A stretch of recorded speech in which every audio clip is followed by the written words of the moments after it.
What if everything the Western RV industry has told you about retirement travel was a 50-year con? Right now, today, in the factories of Ningbo, Chongqing, and Shanghai, Chinese engineers are building camper vans specifically designed for seniors. Vehicles that cost less than a used sedan. Electric, quiet, simple enough to drive without a special license, and some of them start at just $4,600.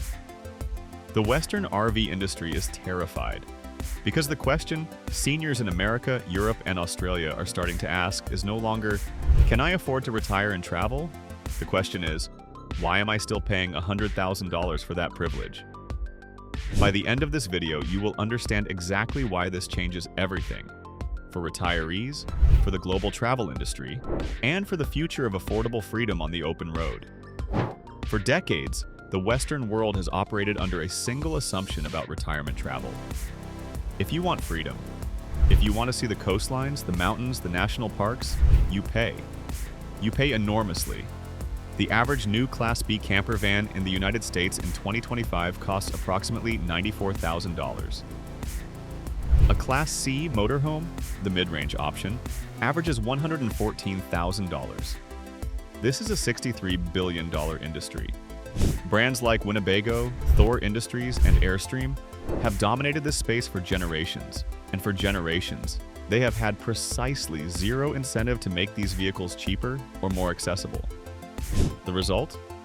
Less than 3% of Americans over the age of 65 own an RV or camper vehicle outright. The retirement road trip, that iconic symbol of American freedom, is, for most people, financially out of reach. And here's what the industry has quietly decided about seniors specifically. The conventional wisdom, sold from every dealership floor, is that seniors need bigger, more comfortable, higher ceilings, more storage, a proper bathroom, a generator, a slide-out living room, more.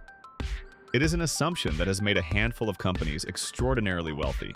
But here's the question no one in the Western RV world wants you asking, what if seniors don't need more? What if the thing keeping retirees off the road isn't the size of the vehicle, but the size of the price tag? And at the 9-minute mark, I'm going to show you exactly how retirees in the US and Europe can access these vehicles right now for the price of a used compact car. Then something shifted. Here's where it gets revolutionary. China's domestic RV market did not simply grow, it exploded. Between 2019 and 2024, the number of registered RV users in China grew from approximately 1.2 million to over 6.8 million, a nearly six-fold increase in 5 years. And as that market scaled, something remarkable happened. Competition drove prices down, not to Western floor prices, but through them, past them, and into territory that no Western manufacturer has ever seriously attempted to compete in. The inciting moment can be traced to a specific convergence. China's aging population, now the largest senior demographic on Earth at over 297 million people aged 60 and above, collided with a government-backed push for domestic leisure travel, electrification, and lightweight vehicle innovation. The result was a new category of vehicle that had never existed before. The senior-focused micro camper van. One of the earliest and most visible examples came from Ningbo Daiyi, a manufacturer based in Zhejiang province. Their three-wheeled electric micro motorhome, explicitly marketed as a multifunctional motorhome for elderly travel, launched with a price point that stunned Western observers. Approximately $4,600 at factory export pricing. For context, that is less than the cost of a standard Winnebago generator upgrade package. And that was just the beginning. Wuling, the same company that built the world's best-selling electric car, the Hongguang Mini EV, began releasing camper conversion kits and purpose-built micro-campers under $10,000. Chang'an, one of China's oldest and most established automotive brands, started producing compact van-based campers with fold-flat sleeping for two, a basic kitchen, and a 1.6-liter engine for between $8,000 and $12,800. These were not concept cars, they were not prototypes. They were rolling off production lines and into the hands of retired Chinese couples right now. But wait, it gets worse. Because here is the detail that most people, even those following the Chinese EV space closely, are completely missing. These vehicles are not simply cheap. They are specifically, intentionally, and in some cases clinically engineered for the physical realities of senior use. Think about what the Western RV industry calls a senior-friendly feature. Usually it means a slightly wider door handle, maybe a grab bar in the bathroom, a low-profile model that still requires you to step up 18 inches into the vehicle. Now consider what Chinese manufacturers building for their domestic senior market have actually prioritized. Low floor and flat entry designs, no steps, or a single minimal step, because falls are the leading cause of injury-related death in adults over 65. Electric powertrains because retirees traveling in urban or semi-rural environments don't want to manage diesel fuel systems, DEF fluid, or complex mechanical maintenance. Compact turning radii.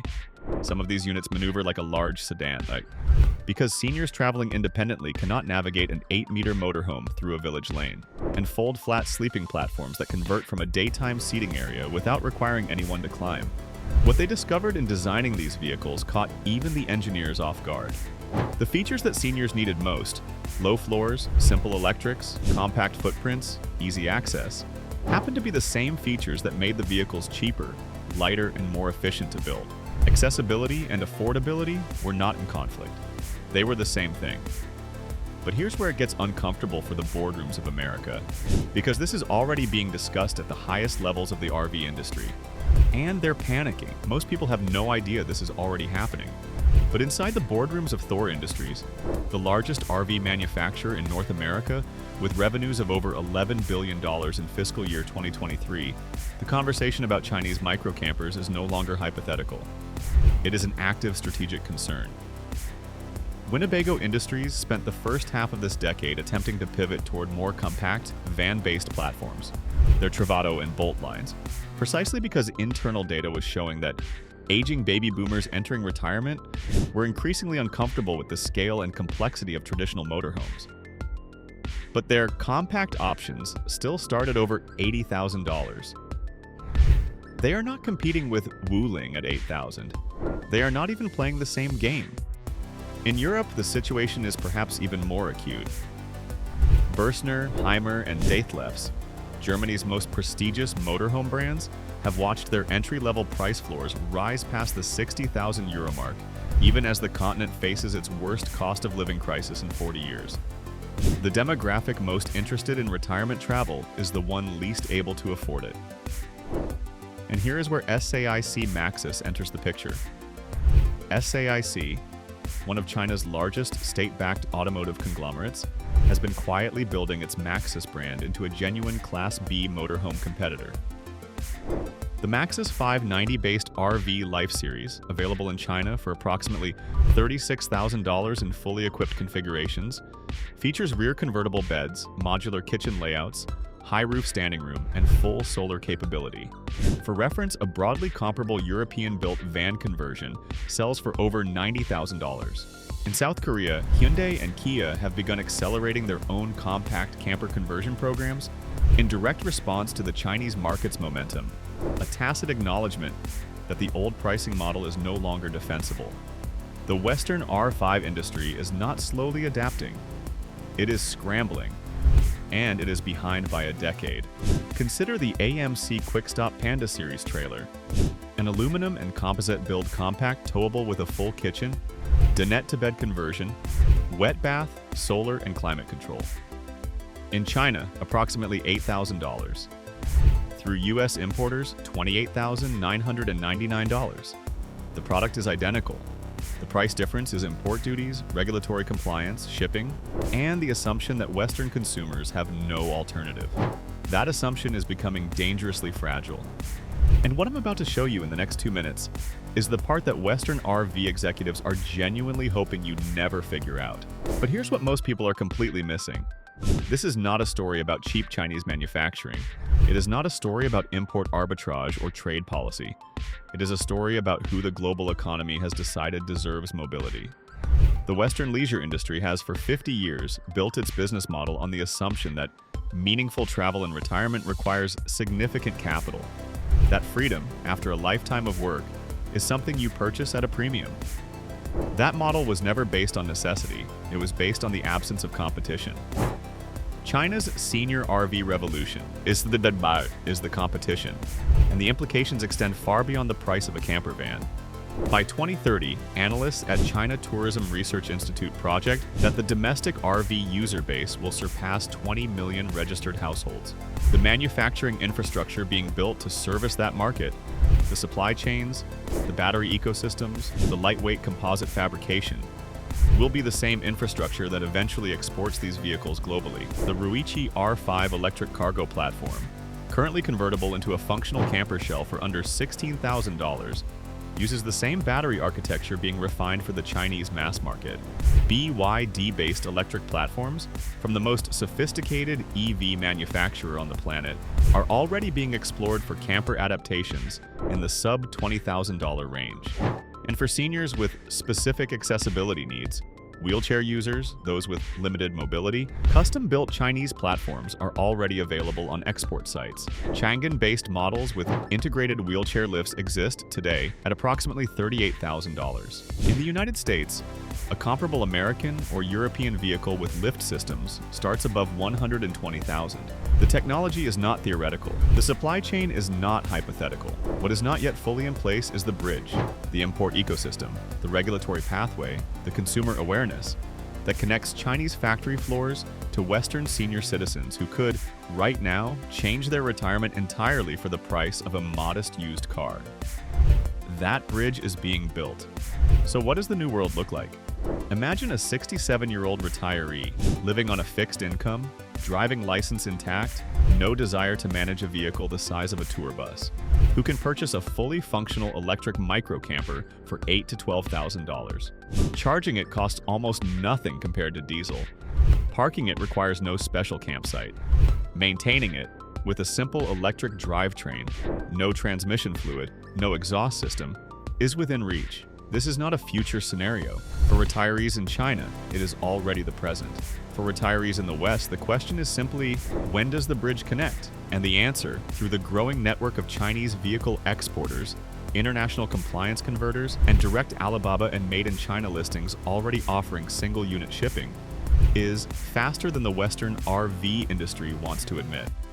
The people who understand this now, who are researching these platforms, watching the import compliance landscape, and considering whether a $9,000 Wuling-based conversion or a $4,600 Ningbo Dai electric three-wheeler changes the math in their retirement, will be years ahead of the curve when these vehicles reach mainstream Western availability.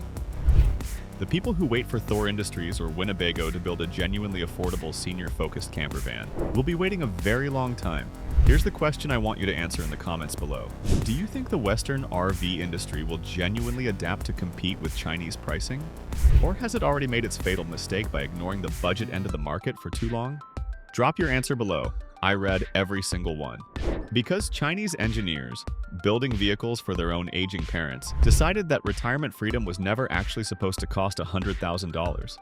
If this changed how you see the future of retirement travel, subscribe. Because next week, we're going inside the factories building the robots that are now assembling these vehicles faster than any human workforce in history. And the implications for global manufacturing are unlike anything the West is prepared for. I'll see you there.